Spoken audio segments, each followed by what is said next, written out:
Oke, Assalamualaikum warahmatullahi wabarakatuh. Hari ini kita akan belajar mengenai gluconeogenesis. Oke, kita langsung masuk saja ke pengertiannya.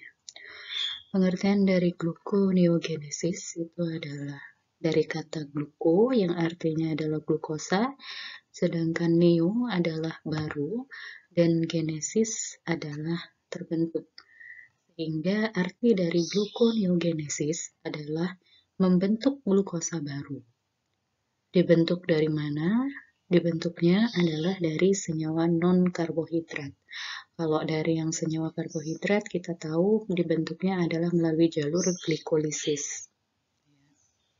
Sehingga untuk yang ini, kita akan membentuknya dari jalur yang namanya adalah gluconeogenesis. Melalui senyawa-senyawa non-karbohidrat seperti asam amino, asam laktat, kemudian dari gliserol.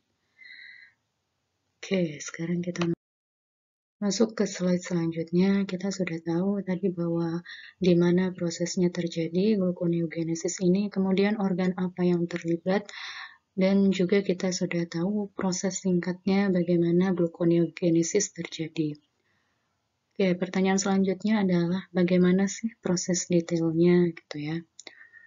Oke, sekarang kita tahu bahwa glukosa dia dapat masuk ke dalam sel dengan cara difusi dan dibantu oleh transporter yang kita sebut sebagai GLUT. Khususnya dalam kasus ini adalah GLUT2, di mana GLUT2 itu akan terjadi di membutuhkan jaringan liver, dan GLUT3 dia akan membutuhkan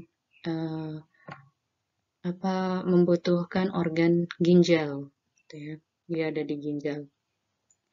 Ini adalah proses dari glikolisis. Kalau kalian masih ingat slide ini ya, ini adalah proses dari glikolisis. Di sini yang saya beri warna merah itu adalah proses dari glikolisis.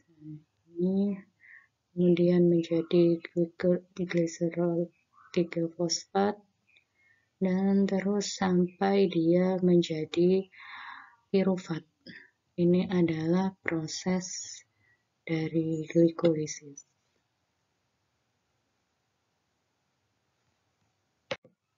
Kita telah mempelajari ya di proses glikolisis dan kita sudah tahu bahwa glikolisis dia memiliki dua jenis proses, yakni yang reversible dan irreversible. Jadi ada langkah yang bisa kembali menjadi substrat tersebut dari hasil substrat menjadi substrat pembentuknya. Kemudian ada yang bersifat irreversible yang tidak dapat berkebalikan lagi. Nah, di glikolisis ini ada dua proses yang tempatnya adalah irreversible. Di PEP di sini dia adalah irreversible karena kita lihat di sini sudah saya bedakan menggunakan anak panah yang hanya satu anak panah saja jalurnya, tidak dengan dua kepala anak panah gitu ya. Nah, kemudian yang tidak mempunyai dua anak panah lagi itu adalah fructus 6-fosfat. Nah, kalau dari sini maka kita tidak bisa melanjutkan proses dari berkebalikannya. Jadi kalau gluconeogenesis ini sebenarnya kebalikan dari proses glikolisis gitu. Tapi karena ada dua tempat yang dia tidak bisa melakukan proses langsung untuk berubah menjadi substrat tersebut, maka yang kita lakukan adalah mencari jalan yang lain. Tuh. Sama seperti kalau misalnya kalian mau menuju kampus gitu ya, terus kemudian anggaplah ada 4 jalan gitu. Nah, kemudian satu jalan ditutup, kalian biasanya lewat situ gitu. Tapi karena jalannya ditutup, maka kalian kan harus memutar mencari jalan yang lain. Kan masih ada jalan yang kedua. Nah, sama seperti ini. Kalau jalannya di sini ditutup, di PEP ini ditutup, maka dia akan mencari jalur yang lain. Jalur yang lain apa? Nanti kita akan belajar.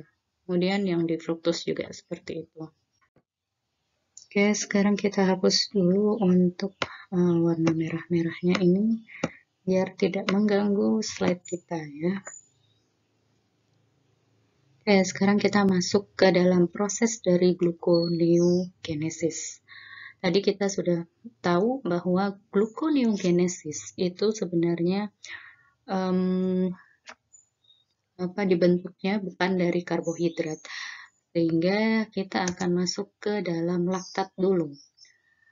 Laktat ini awalnya dia berada di bagian luar dari mitokondria gitu ya. Kemudian dia akan masuk ke dalam mitokondria dan diproses oleh enzim LDH sehingga dia akan membentuk ketopirufat. Oke, di sini ketopirufat kalau dia langsung berubah menjadi enol pirufat, maka dia akan terhalang dengan PEP di sini. Sehingga yang dilakukan adalah dia mencari jalan memutar tadi, seperti yang saya sebutkan di awal. Nah, ketopiruvatnya akan dirubah menjadi asetil-CoA. Kemudian dia juga bisa langsung berubah menjadi oksaloasetat. Ya.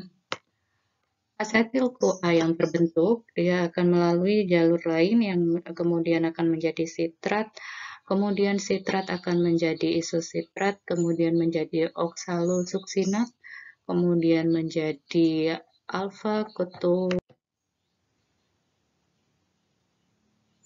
dari alfa-ketoglutarat tadi ya.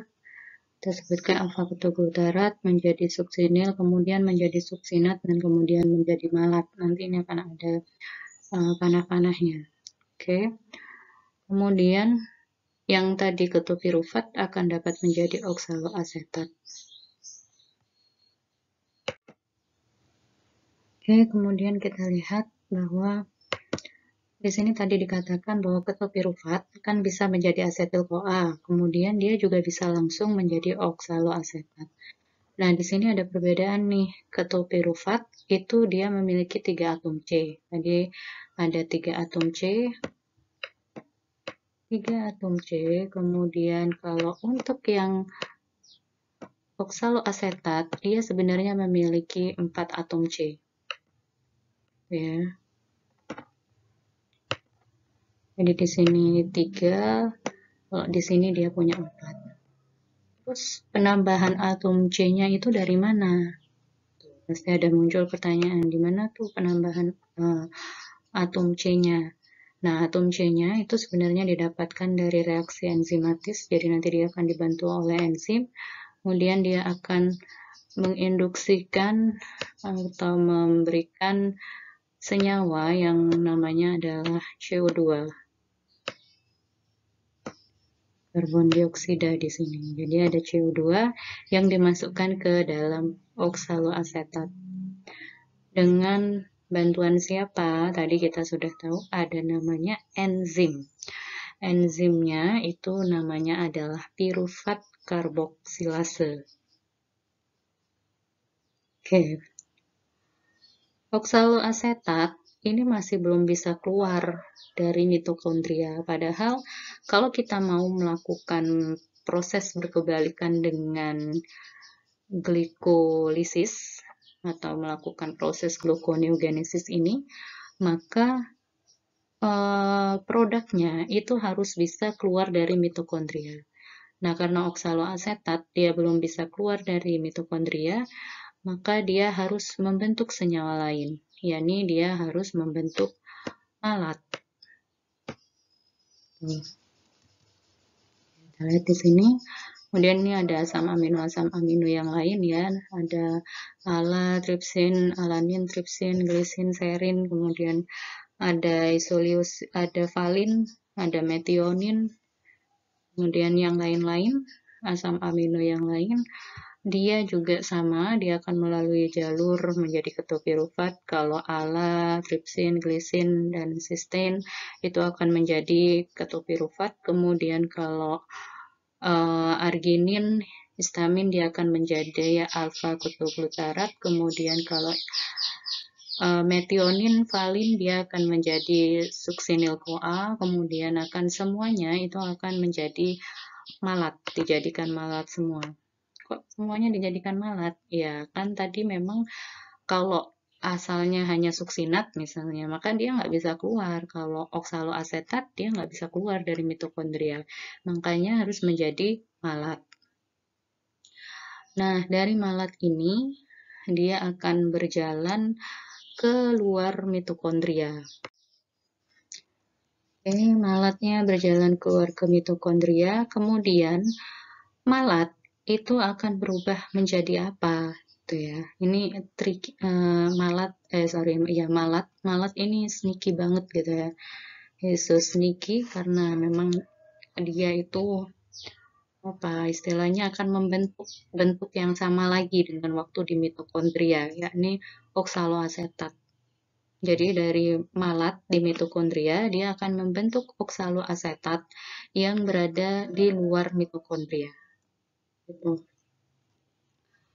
Oke, kemudian oksaloasetat, karena dia tidak bisa masuk ke enol pirufat langsung, maka oksaloasetat ini akan masuk ke PEP. Ya. Kemudian dari PEP, dia akan terus masuk ke dalam proses glikolisis yang berkebalikan.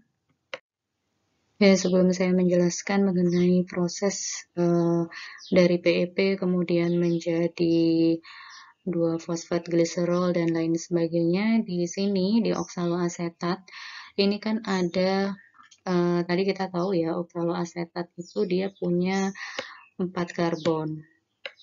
Nah, sementara PEP kalau kalian masih ingat ketika belajar glikolisis, fosfat enol pirufat dia memiliki 3 atom karbon.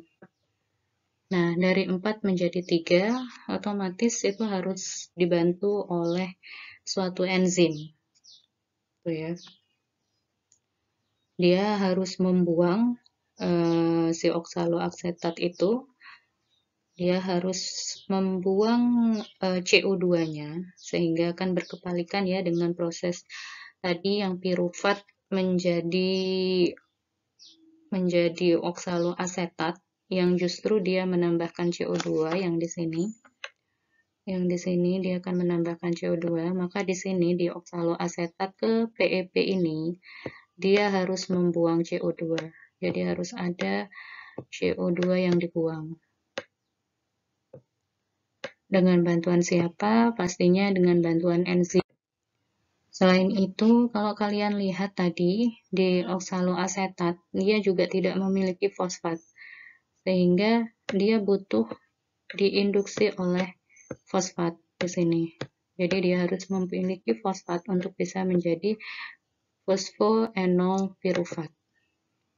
Nah, di sini ditambahkan fosfat. Ya, prosesnya tadi saya sudah katakan pasti butuh enzim. Nah, enzim yang berfungsi di sini itu adalah pirufat karboksikinase. Oke. Kemudian PEP. Masuklah ke jadi PEP ya tadi ya. Kalau sudah dari oksaloasetat dengan bantuan enzim pirufat karboksikinase, dia akan membuang CO2-nya dan akan menginduksikan fosfat ke dalam oksaloasetat sehingga terjadi fosfoenol pirufat. Oke, dari fosfoenol pirufat maka dia akan kembali lagi menjadi 2-fosfoglyceride, kemudian 3-fosfoglyceride, kemudian akan menjadi 1,3 bisfosfat glyceride, kemudian dia akan menjadi glyceride 3-fosfat, kemudian glyceride 3-fosfat dia akan menjadi fruktos 1,6 bisfosfat. Nah, di sini ketemu lagi nih jalan buntunya di fruktos 1,6 bisfosfat ini. Di sini jalan buntu karena anak panahnya kan nggak berkebalikan nih. Nah, di sini berarti ya kita butuh sesuatu lagi untuk bisa menginduksi fruktos 1,6 bisfosfat. Who is the inducer? Okay, who is the inducer? He is enzyme, jadi dia adalah enzim yang Oke, dia butuh satu enzim ya, berarti satu enzim yang bisa menginduksikan menjadi fruktos 6-fosfat. Nama enzimnya adalah fruktos 1,6 bisfosfatase. Fungsinya apa ini enzim? Enzim ini dia dapat mengeluarkan satu fosfat di atom pertama. Jadi kalau kalian ingat di glikolisis gitu ya, fruktos 1,6 bisfosfat ini kan memiliki ikatan fosfatnya ada dua. Jadi di sini ada P, kemudian di sini ada atom karbon sebanyak 6, kemudian di sini baru ada fosfat lagi. Nah, karena di 1,6 berarti ikatan fosfatnya itu ada di atom C pertama dan juga atom C ke-6. Nah, untuk menjadi fruktos 6-fosfat, di sini yang diminta atom C-nya berikatan dengan atom C-nya berikatan dengan atom P. Jadi P berikatan dengan atom C ke-6 gitu ya maksudnya. Jadi atom P-nya berikatan dengan atom C ke-6 sehingga dia kan harus melepas atom P yang berada di yang pertama, atom C pertama, yang berikatan dengan atom C pertama. Nah, itulah yang dilakukan oleh enzim fruktos 1,6 bisfosfatase ini. Oke, maka kalau sudah ada yang namanya enzimnya tadi, fruktos 1,6 bisfosfat, maka ini bisa berjalan prosesnya. Fruktos 6-fosfat menjadi glukos 6-fosfat. Gitu. Tapi dari glukos 6-fosfat, jangan lupa dia tidak bisa langsung ya. Glukos 6-fosfat itu tidak bisa langsung menjadi glukosa dengan cara seperti ini gitu. Maka seharusnya di sini tuh masih ada proses lagi. Di sini ada proses lagi yang berbeda, yang tidak dijelaskan di gambar ini. Jadi coba saya jelaskan secara lisan saja ya, karena di gambarnya tidak ada dan juga tidak ada space juga untuk menggambar di slide ini. Oke, mungkin muncul pertanyaan juga dari kalian, sebenarnya glukos 6-fosfat kenapa nggak bisa langsung menjadi glukosa? Tuh. Karena memang glukos 6-fosfat, kalau kalian ingat di materi glikolisis kemarin, saya sudah mengatakan bahwa glukos 6-fosfat itu fosfatnya berguna untuk mengunci agar tidak terjadi reaksi berkebalikan. Tuh. Sehingga dia akan tetap berada di dalam sel gitu ya. Fosfat itu gunanya fosfat di dalam glukosa. Sehingga prosesnya kita harus bisa melepaskan si fosfat ini untuk bisa kembali ke glukosa yang berada di luar sel. Tuh. Oke, kemudian kita akan lihat di sini glukosa 6-fosfat sebenarnya dia akan berjalan ke arah, ini saya coba sedikit gambar di sini atau tulisan aja ya. Jadi ada SER. SER itu adalah smooth endoplasmic reticulum atau reticulum endoplasma halus gitu ya. Jadi di sini glukos 6-fosfat akan berjalan ke reticulum endoplasma halus atau smooth endoplasmic reticulum. Nah, disinilah nanti SER ini glukosa di dalam sel akan dibentuk, kemudian akan dikeluarkan ke luar sel untuk dibawa oleh sistem peredaran darah kita. Nah, saya jelaskan dulu untuk proses yang di SER ini atau di reticulum endoplasma halus. Di reticulum endoplasma yang halus ini, si glukos 6-fosfat tadi akan masuk melalui suatu transporter lagi yang kita beri nama adalah GLUT1. Jadi ada GLUT1 sebagai transporter. Terus dulu. Dari GLUT1 tersebut, kemudian dia akan masuk dan ada enzim yang memproses. Namanya adalah enzim glukos 6 fosfatase, sehingga dia dapat melepaskan fosfat dan menjadi 6 atom karbon saja. Oke, berarti glukosanya kalau sudah 6 atom karbon, berarti dia akan sudah terbentuk gitu ya. Terbentuknya di dalam sel, kemudian kita tinggal membawanya keluar dari sel. Nah, keluar dari selnya itu dibantu oleh GLUT2. Makanya tadi di awal saya beritahukan bahwa proses dari gluconeogenesis itu transporternya adalah GLUT2. Ya, tetapi GLUT2 itu kalau di liver, kemudian kalau GLUT3 itu adalah di ginjal. Jadi nanti tergantung dari organnya yang mana. Kebanyakan sih prosesnya terjadinya adalah di hepar, sehingga kita menggunakan GLUT2.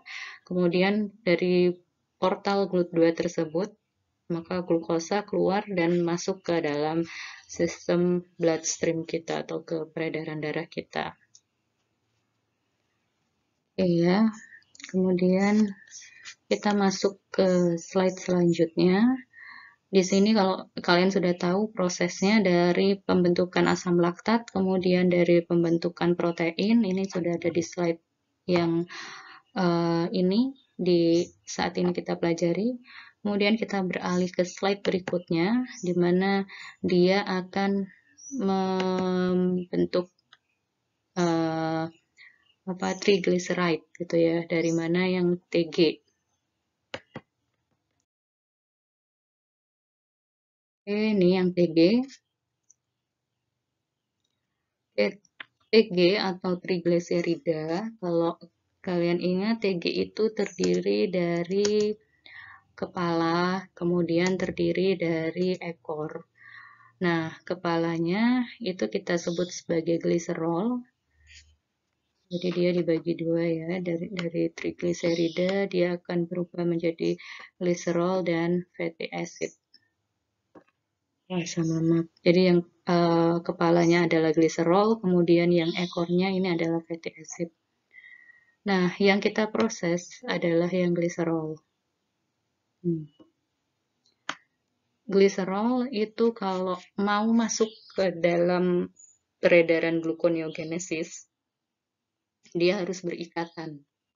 Berikatan dengan apa? Berikatannya harus dengan fosfat. Dengan bantuan gliserol 1 kinase, maka fosfat akan diinduksikan kepada gliserol sehingga terbentuklah fosfat gliserol tadi. Nah, kemudian gliserol 1 fosfat tadi dia akan masuk ke dalam sistem. Oke, gliserol dia akan masuk, kemudian masuknya kemana? Dia akan masuk ke OH2 aseton P atau kita sebut juga sebagai DHAP, dehidroksil aseton fosfat. Nah, dia masuk di sini. Kemudian kita tahu kalau DHAP itu dia akan mengikuti akan reversible ke arah gliserol 3 fosfat. Kemudian dia akan masuk ke fruktos 1,6 bisfosfat dan di sini dia stuck lagi nih. Kalau dia stuck lagi ya berarti kita harus ikut lagi ke jalur yang tadi, yang pertama. Ketika pembentukan laktat, yang dari laktat. Maka dari fruktos 1,6 bisfosfat ini dia dibantu dengan enzim fruktos 1,6 bisfosfatase. Kemudian dia akan bisa dia akan bisa melepaskan fosfat yang di atom C pertama, kemudian menjadi fruktosa 6 fosfat. Menjadi fruktosa 6 fosfat. Kemudian dia berjalan lagi menjadi glukosa 6 fosfat. Nah, di sini balik lagi dia nggak bisa langsung menjadi glukosa. Makanya dia harus masuk lagi ke sistem yang tadi kita sudah bahas, yakni menggunakan SER, Smooth Endoplasmic Reticulum. Di sini tadi balik lagi, dia akan menjadi glukosa 6-fosfat, dia akan masuk ke dalam sistem retikulum endoplasma halus dan kemudian dia akan mengeluarkan enzim, si retikulum endoplasmanya akan mengeluarkan enzim yang kita sudah tahu tadi namanya adalah glukos 6-fosfatase, sehingga dia akan melepaskan ikatan atom C dengan atom P, sehingga terjadilah 6 atom C saja atau sudah menjadi glukosa. Kemudian glukosa akan keluar kemudian ke dalam bloodstream. Tentunya juga tetap menggunakan transporter. Jadi tadi untuk yang masuk ke retikulum endoplasma tetap menggunakan GLUT1, kemudian untuk yang keluar dari endoplasma dia akan menggunakan GLUT2 sampai akhirnya masuk ke dalam sistem peredaran darah. Oke, kita masuk ke proses pengendalian gluconeogenesis. Untuk tabelnya, enzimnya itu kita tahu tadi ada glukos 6-fosfatase, kemudian inducernya itu adalah glukagon, epinefrin, dan glukokortikoid, kemudian represornya adalah insulin. Kemudian untuk enzim yang fructose 1,6-bisfosfatase, dia inducernya juga sama, yakni glukagon, epinefrin, kemudian glukokortikoid, idem, ini maksudnya adalah sama dengan yang di atas. Kemudian represornya juga sama, yakni adalah insulin, sementara untuk aktivatornya dia menggunakan glukagon, inhibitornya adalah fructose 1,6-bisfosfatase, kemudian fructose 2,6-bisfosfatase, kemudian ada AMP, kemudian ada piruvat enol, kemudian kita lihat di sini inducernya, PEP karboksikinase atau piruvat enol fosfatase, dia inducernya adalah sama, yakni glukagon, ada epinefrin, CAMP, glukokortikoid, kemudian represornya juga sama, adalah insulin, kemudian untuk aktivatornya dia tidak ada, sementara untuk piruvat karboksilase, inducernya sama, yakni glukagon, epinefrin, glukokortikoid, kemudian untuk represornya pun sama, yakni insulin. Sementara yang mengaktifasi itu adalah asetil-CoA dan yang menginhibisi itu adalah adenosin fosfat atau ADP. Oke, sekian dari materi dari gluconeogenesis ini. Semoga bermanfaat dan semoga UTS-nya lancar sehingga tidak memerlukan adanya remedial kembali.